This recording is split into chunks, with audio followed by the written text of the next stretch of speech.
మంత్రుల మధ్యలో ఏం జరుగుతుంది, ఎందుకు మంత్రులు వర్సెస్ మంత్రులు వివాదాలకు కారణంగా మారుతున్నారు మంత్రులు? ఇప్పుడు ఈ చర్చ తెలంగాణలో జరుగుతుంది.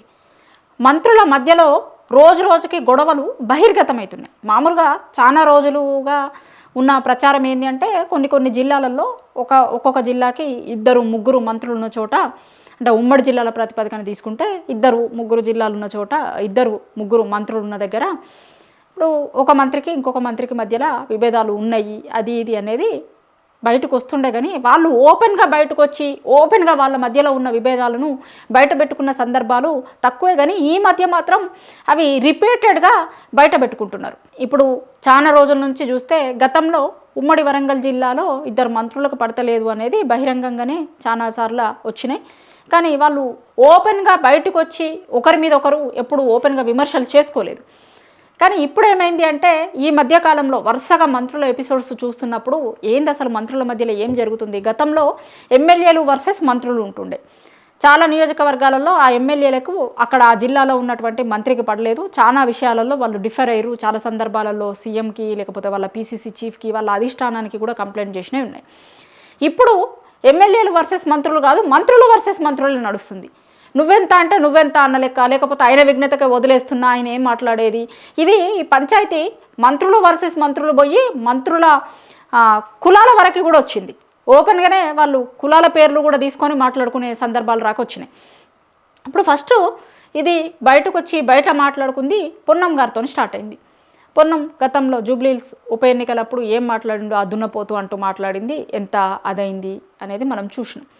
సరే, దాని తర్వాత అది ఆయనని వాళ్ళ పీసీసీ పిలిచి మాట్లాడిండు, ఇద్దరితో మాట్లాడిండు. తర్వాత ఓ ప్రెస్ స్టేట్మెంట్ ఇవ్వమంటే ఈయన ఇచ్చిన దాంతో ఆయన సాటిస్ఫై కాలేదు. పొన్నం గారు ఇచ్చిన చింతిస్తున్నా అనే పదంతో ఆయన సాటిస్ఫై కాలేదు. కాకపోవడంతో సరే ఆయన విఘ్నతగా వదిలేస్తున్నా, ఆయన ఏమన్నా మాట్లాడని తెలంగాణ సమాజం అంతా చూసింది.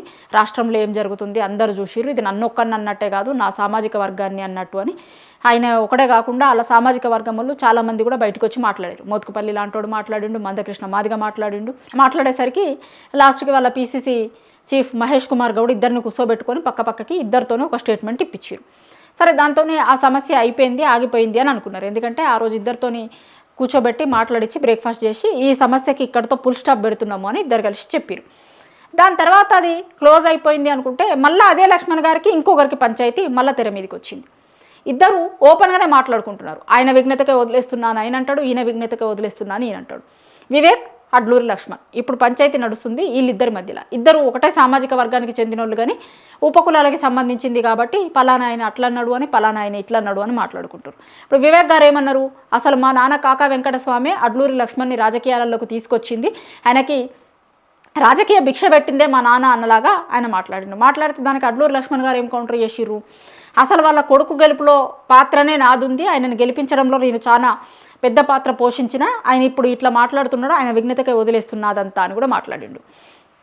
వాళ్ళిద్దరి మధ్యలో పంచాయతీ ఇప్పుడు ఏ టర్న్ తీసుకుంటుంది, ఏమవుతుంది, హైకమాండ్ మళ్ళా ఇన్వాల్వ్ అయ్యి చెప్తుందా, లేకపోతే ఇక్కడున్న పీసీసీ ప్రెసిడెంటో సీఎంఓ ఇద్దరిని కూర్చోబెట్టి పిలిచి మాట్లాడతాడా, అసలు వీళ్ళది రోజు రోజుకి ఏ టర్న్ తీసుకుంటుంది అనేది ఓ దిక్కు నడుస్తుంది. ఇంకా అడ్లూరి లక్ష్మణ్ ఏమంటాడు, అసలు ఒకటే రాజకీయ పార్టీతోని నేను ఉన్నా, కింది స్థాయి నుంచి ఈరోజు మంత్రి వరకు ఎదిగినా ఒకటే రాజకీయ పార్టీ నేను నమ్ముకొని నేనున్నా అంటాడు.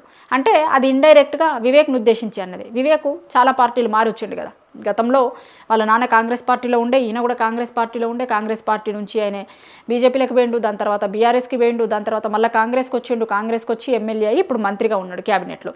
సో అట్లా అన్నట్టు ఈయన రకరకాల పార్టీలు మారొచ్చిండు, నేను మాత్రం కాంగ్రెస్ పార్టీలోనే ఉన్నా అని చెప్పే ఉద్దేశం అనేది అడ్లూరి లక్ష్మణ్ది. సో వాళ్ళిద్దరు పంచాయతీ అట్లా నడుస్తుంది. అది నెవర్ ఎండింగ్ లాగానే ఇప్పటివరకు అయితే క్లోజ్ కాలేదు.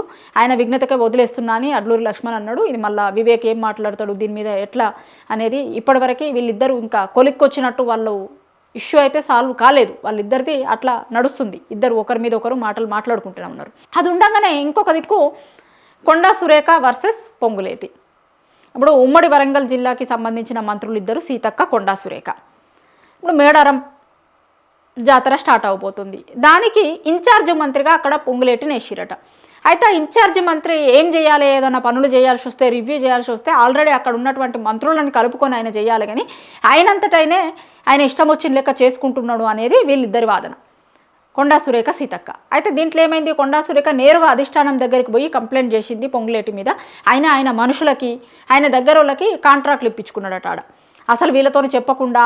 ఇంకొకటి ఏంది అంటే దేవాదాయ శాఖ మంత్రి కూడా కొండా సురేఖ, అదే శాఖకు మంత్రిగా ఉన్న నాతో ఒక్క మాట చెప్పకుండా, నన్ను సంప్రదించకుండా పనులన్నీ చేస్తుర్రు, ఇక్కడ ఓ టెండర్లు బిరిసిర్రు, ఇంకొకటి చేసిర్రు, నా శాఖ నా జిల్లాలో ఆయనకేం పని అని ఆమె అంటుంది. నిజానికి ఆమె అడుగుతున్న పాయింట్లు కొన్ని కరెక్టే.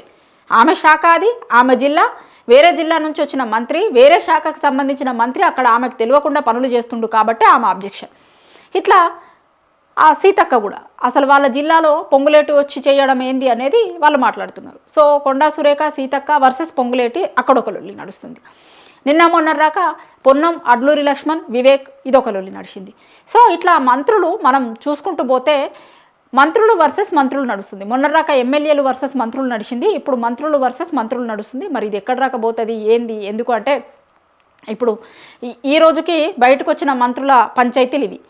ఇప్పుడు రేపు పొద్దున ఇంకెవరిది బయటకు వస్తుంది, ఏం మాట్లాడతారు? ఎందుకంటే చాలా చోట్ల ఇదే పరిస్థితి ఉంది. ఒక నివురు కప్పిన నిప్పు లెక్క ఉంది. కానీ చాలా మందికి చాలా నియోజకవర్గాలలో ఆ జిల్లాలకు వచ్చినప్పుడు ఒకరి మీద ఒకరికి పడతలేదు, ఖాళీ ఇండైరెక్ట్గా మాట్లాడుతున్నారు, ఆఫ్ ది రికార్డులలో మాట్లాడుతున్నారు, కానీ బయటకు వచ్చి మాట్లాడతలేరు. కానీ ఇప్పుడు ఒక మంత్రి ఓపెన్ అయ్యి మాట్లాడుతున్నాడు అంటే మిగతా జిల్లాలకు సంబంధించిన మంత్రులు కూడా వాళ్ళ దగ్గర ఉన్న ఇంకొక మంత్రితోనే ఏదైనా విభేదాలు ఉంటే వాళ్ళు కూడా బయటకు వచ్చి మాట్లాడతారు. రేపటి నుంచి ఇంకా ఇది ఇప్పుడు స్టార్ట్ అయింది, ఎండింగ్ కాదు, ఈ రోజుతో ఎండింగ్ కార్డు పడుతుంది అనేది కాదు, ఇప్పుడు స్టార్ట్ అయింది.